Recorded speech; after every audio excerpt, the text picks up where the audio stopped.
Hey guys, whether you're trading Forex, crypto, or CFDs, linking Skrill to your platform is straightforward. Here's the full process. First, open your broker's dashboard, MT4, MT5, CTrader, TradingView, connected brokers, or proprietary platforms like eToro or Capital.com. Go to Account, Deposits, and Payment, add payment method, select Skrill. Now Skrill will ask you to confirm your identity if you haven't already. Make sure your Skrill account name and broker account name match exactly. Otherwise, the transaction will fail.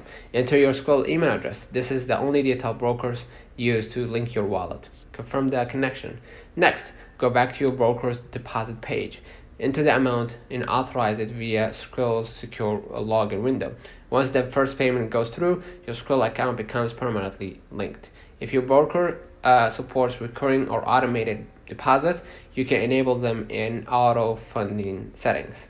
To unlink Skrill later, simply return to payment methods and remove it, though some brokers require customer support to finalize the removal. And that's the full link setup. Fast, simple, and ready for trading. Don't forget to like and subscribe. See you in the next one.